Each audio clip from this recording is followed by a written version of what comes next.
Hey, everybody, Michael Raso, Film Photography Podcast. On today's podcast, we're going to be talking about movie film, shooting home movies on film. Format, regular 8, also known as double 8.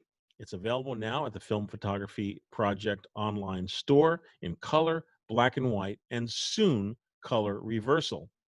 On today's show, we're going to be showing a sample reel. This, if you're listening to this on an audio platform, this is also on YouTube.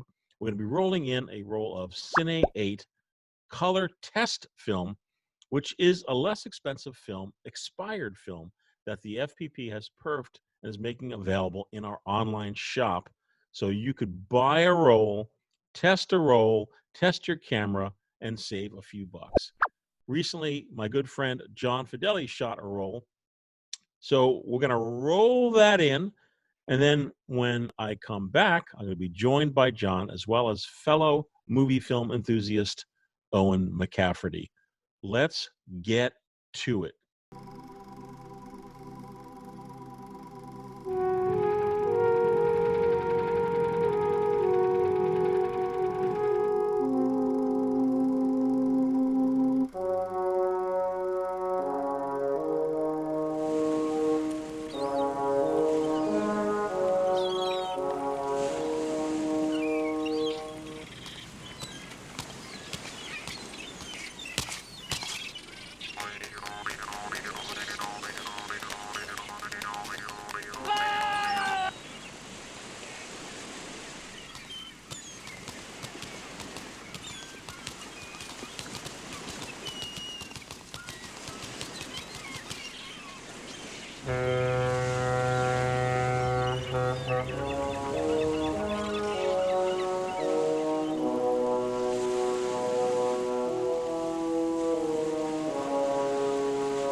Hey, we're back.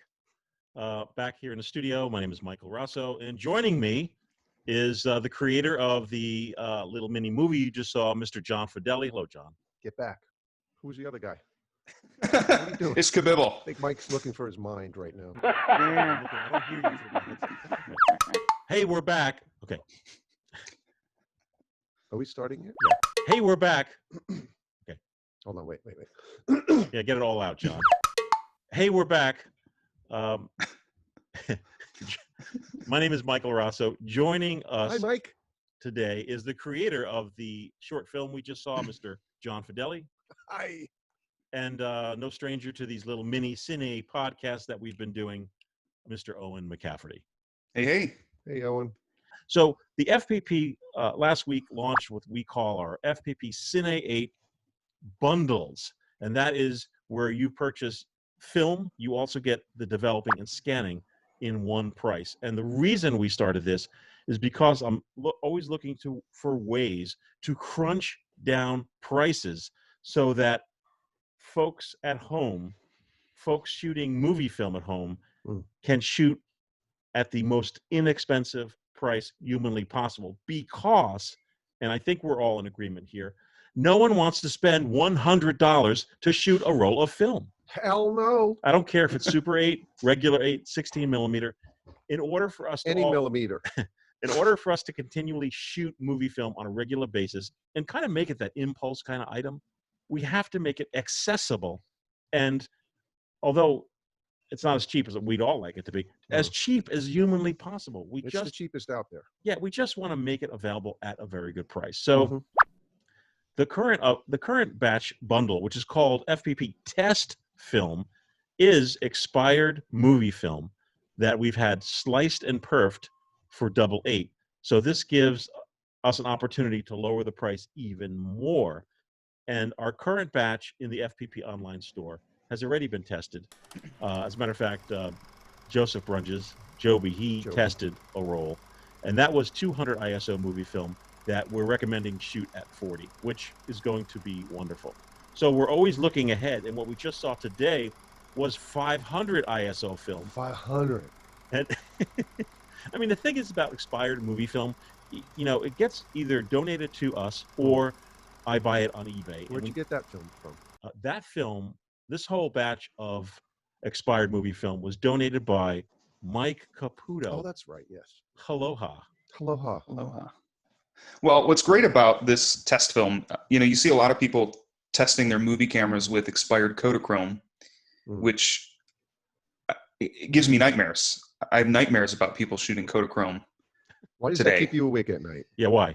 Because, you know, if you're trying to test your camera, you're putting film that can't be processed properly. Of course, the expired Fpp test film can be expired. It can be processed properly. You're not going to get the best image as you would if it was fresh, but the process for this kind of movie film still exists. Kodachrome doesn't. And so the result that you get is going to be super subpar. And if that's the case, how do you know that your camera's working properly with film that doesn't even look good already? Yeah. You know, so, I mean, I you know, stop shooting Kodachrome, please. So the test roll we shot, John overexposed it, which is not an uncommon thing. And when you overexpose negative film, it could be almost definitely saved in the scan. So when John saw the reel, he's like, it looks kind of flat. And that's because it was so overexposed. But if this film was... that was my error? No, it was the test error. I mean, I asked you to expose it at 50 ISO, and you did, and that's the result, which is still manageable. I mean, if you're just going to test your camera to see if your camera works, I think mission accomplished. But we'd like people to get, you know, the best possible results. So I thought, you know, I think that there's people out there that will watch that, you know, John's video and say, you know, that's a pretty cool look. I thought it was a cool looking, you know, video. I thought that the fact that it was kind of flat sort of gave it a really interesting. Yeah. I mean, that's kind of what you're expecting at this point. Yeah. Yeah. But let's see some of the, you know, top shelf stuff now, Mike. Oh, well, as a matter of fact, John is going with his family back to the beach. To the future. And I gave him a brand new, super fresh roll of our 40 ISO color. It is going to be phenomenal. And boxed gold. Boxed gold. And we will show this reel on a future podcast. And I also gave John a roll of another test film. I'm very excited about this, and because it's an emulsion that's never been available as a 8 movie film. And this is our MZ3, which we currently carry as a 35 millimeter film for still photography. It's an ISO 3 film. It's orthochromatic. It's extremely fine grain. So it's a black and white negative. So for 8 millimeter home movies, I think it's going to look phenomenal. Yeah. Thanks, John. Both of your cheeks. It's a limited amount of stock that we have, and we're not going to release it until we do a test. So I have a few test rolls going out. One I'm going to shoot myself, and we'll come back in hopefully a few weeks to review. Yeah. See you in September. Folks listening who haven't shot 8 or are thinking about shooting, regular 8, double 8. Yeah. What was your experience like using the Kodak Brownie 2? Just your experience on the beach, the fact that you're dealing with 25-foot rolls of film that you need to load, flip. Like, what is your workflow, so to speak? The only thing that I don't like is having to bring a light meter with me, but that's just me because I'm paranoid when I shoot. And but, what are you using as a light meter? My Sekonic, my nice Sekonic spot and meter. It's around my neck. But now we got that nice little Ravini Labs meter, which I'm anxious to try out. Are you familiar, Owen, with the Ravini Labs I am meter? not. It's like a little cube. It's a Kickstarter. It's about this big. Wow. And for folks watching, you can see a picture of it. It's a light meter that fits on top of your camera. And if your movie camera has a cold shoe on top, like the Movie Con 8, you could literally just clip it on top. Right. But they also have like a pendant you can wear and a bracelet you can put it on. Oh. You know, yeah, there's a bunch of accoutrements that you can use to make it easier if you don't have it. We're going to do a review of the Ravini Labs light meter. So John, when you flip for a double 8 film, you shoot one side, then you flip it over and shoot the other side. You're on the beach. What do you do? I usually bring a little blanket, you know, one of the kids' beach blankets, and do it under there. It's still a lot of light. So like I said, I make sure at the end of the roll, I don't really shoot anything critical. I don't shoot critical ends. I had mentioned to Owen offline that the Kodak Brownie, I think you have the Kodak Brownie 2, is the perfect camera for the beach because they're so inexpensive that if for whatever reason you're like, oh, this camera is sandblasted. Yeah. You just go on eBay and for under $15, sometimes $5, you can get yourself another one. Yeah. I mean, they're so cheap you could have one that you could put a piece of tape on. Beach camera. If you go to You like the beach, John? You're a beach fan? You don't like the beach? No. Well, I grew up on the beach. You grew up inland, so. So, folks, the purpose of this podcast is really to get people energized. Jazzed. Yes, jazzed into shooting home movies on double 8 film. And, of course, all of us, have and do also shoot Super 8 and 16 millimeter as well. We will devote some episodes to those formats in the future. Your comments mean a lot to us, and you could write to us, podcast@filmphotographyproject.com. Or in the days of the podcasts that are on YouTube, you could leave a comment below. All right, so this is actually on topic. We'll talk about it very briefly because it does deserve its own video. It's called double 8 magazine film. There are cameras, John, that Can I see that, Owen? Can you hold it up? There are cameras, John, that don't take the 25-foot spool. That's crazy. They take a cartridge, a magazine that's metal, and you put inside one, and then you take it out and flip it side two. Oh, that's so great! But the film isn't exposed to any light. I love that. Is there a 25-foot spool in there or no? No. The film is on a core. I'll have to put that back in there, but that's the core. And so you cannot open this magazine at all. Yeah, as a shooter, it's like it comes pre-sealed. It comes sealed. And that being said, if you're super ambitious, you can reload these yourself. They're a pain in the butt, but you can do it. Yeah, look at that.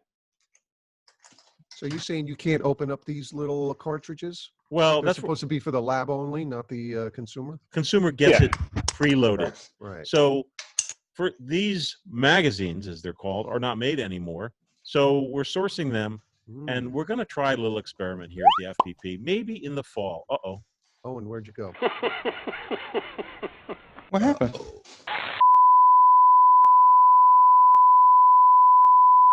When we come back, we're going to read some letters, and then we're going to hit the rickety road.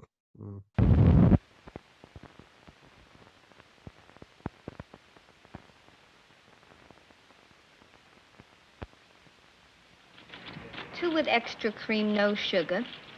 3 with sugar, no cream. 1 with cream and just a teeny little bit of sugar.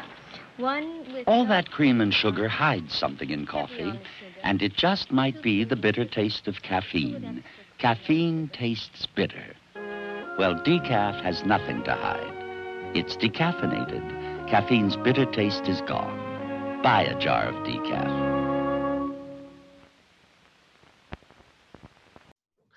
For folks who don't know, this whole operation, the Film Photography Project, It's very expensive to run. Yeah. Millions of dollars. We're only here because of you, the folks who watch us on YouTube, listen to our podcast on the audio file only, and who visit and shop in our online store. That is the only way we can exist, and we look for folks to help support us. And we make things. I like to be very quick and concise because I don't want to bother you with ads. Tell you we're sponsored by Squarespace. Yeah, I'm not going to tell you we're sponsored by Squarespace. None of that. You are the person. And if you go to our main site, filmphotographyproject.com, there's a donate button. And if you click that, there's an option to make a cash donation. You click monthly. And if you gave just $1 or $2 per month, it would go so far. Yes. Go a real long way. That's all I'm going to say. John, take it away. You have some info. Okay, we have two gentlemen here to mention. The first is Marcus Wackenheim, who made a very generous one-time donation. Thank you very much. The message says, hey, Mike and the gang, thank you for a great show. What show? I really enjoy listening. Learned tons from you, especially never to get the film sweats. Keep up the good work and the great spirit. All the best from Germany, Marcus. Nice. Hallo, Marcus. Wie geht's? Wie geht's? And then we have another one here from Christopher Ayudo, who made a very generous donation as well. Thank you so much, Christopher. Where's he from? Doesn't say. Neverland. He's from Coolville. Okay. Because he donated. I got some other letters. If you yes, want me please. Let's do our letters. This is from Martino Shaleli. Can you put the letter by your camera, though, so you're looking at us and not looking over here? So I don't see the side of your head. No, by the camera, like in front of you. Up here? A little lower. That's good. Okay. I can't read so good then. It's backlit. Do you have your CVS glasses on? Or your Dwayne Reed No, glasses these on? are the pro ones. Oh, these are pro. You went to an eye doctor. I need to go get a new pair. Okay. Scared. Mark. Okay, this is from Martino Shalashi. Okay. I'm sure I'm pronouncing that incorrectly. It's Italian. Shalashi. Inviato de iPhone. So he sent this from his iPhone. Okay. Or she, I don't know. And it says, no, Michael, thank you for the amazing work you and your friends have been doing all these years. The last months of isolation because of COVID would have been much worse without your constant company. Oh, that's Take nice. care, Martino. That's very nice. Yeah. We really ramped up the podcast during the COVID-19. And as a matter of fact, this is the first time in FPP history that we have not been on summer break. Never. No rest for the wicked. Nope. This one is from Clay Borski. It says, hi, Michael. Just wanted to drop a line and tell you how much I enjoyed the recent podcast. The 16mm discussion was really interesting. Please do more of these. I think you guys are saying a lot of things the rest of us are thinking or wondering about. The informative nature of these informal discussions is great. You have me focusing on sound and editing now, something I typically avoid. Any chance we will see any sonic film perforated for regular 8mm in the future? Keep shooting and discussing movie film. I hope so. Owen seems happy about that. That's quite, well, Owen's been talking about sonic film for 888 since the get-go. 100 years. Yeah. Yeah. For 100 years. The sonic film, it's a sound recording film. It's extremely fine grain. It has a nice low ISO, which is perfect for 888. And the grain is so fine that, 888, 8mm picture being so small doesn't really matter. Plus, if you shoot it at 12 ISO, you can project it. Thank God. Which, is very exciting. It's a very unique look. That's the film that Joby shot last week or 2 weeks ago on our previous show. It creates a very unique, it's orthochromatic film. So it gives you that Charlie Chaplin kind of look. Because back in the day, John, when films were shot here in Fort Lee, New Jersey, yes, they were shot on orthochromatic film. Is that right? That's right. I did not know that. Yeah. Interesting. So we are working on a few different emulsions. Didn't you work on the set with Charlie Chaplin, Mike? Not that. He was old. his fluffer. Yeah, that's great, John. That's it for this podcast. Please leave your comments below, or please do send us an email if you'd like to see us to continue these. We'll continue these as long as there's interest. There's interest in what we're doing. We're trying to make more information available to everyone watching. And as long as there's a reason, we'll be here. So please do go to the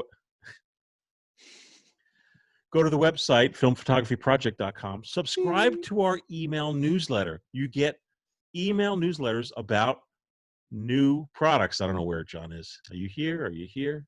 Are you here? Right there. Is he And here? also sometimes discounts, right? Yeah. Sometimes discounts come through the newsletter That's too. correct. Discount codes. I tell you, I do know what's up here. You could smash that button and ring that bell. Mike. So we got to get Anita Ward to give us permission to use that song. It wouldn't take much. Just pay her a royalty. So John is going to rush out of here after we eat our sandwich. Yes. And head back to the beach. Back to the beach with some more 8 test film. And hey, wonderfully sound edited by Mike Raso. Yes, I can't wait. Now that John knows what I'm up to, I got some things in store. He has some things in mind. Yes. Yikes. Things we can't show on YouTube, but John, your style of editing, like in 2 videos that I've done a sound mix for some reason you have a fascination with like the sides, like a corner of a building. Like, is that like that corner of the building in the video we saw on this video? Yeah. Was that like, what's the significance of that? Was that your apartment that you're staying at? Yeah, well, that's the condo where we stay. Okay. But the shadows on it I thought were interesting. Okay. That's like the hip thing to do. All the film photographers, it's just like building, window, light, and like that's it. Angles. I like the angles. Yeah. And the juxtaposition of man-made things against the sky of nature. Yeah. Different strokes for different weirdos. The format of film we're shooting, we're all weirdos for sure. Mm-hmm. Yeah. On the 15th of the month, for people feeling left out about still photography, on the 15th of every month, our regular film photography podcast. Please do join us. We're going to be coming up with an episode with myself, John Fedele, Mark O'Brien, and Mr. Matt Marash. So that'll be fun. I haven't seen those guys in a while. Until then, what's a good word? Auf Wiedersehen. There you go. Adios. Adios. Arrivederci.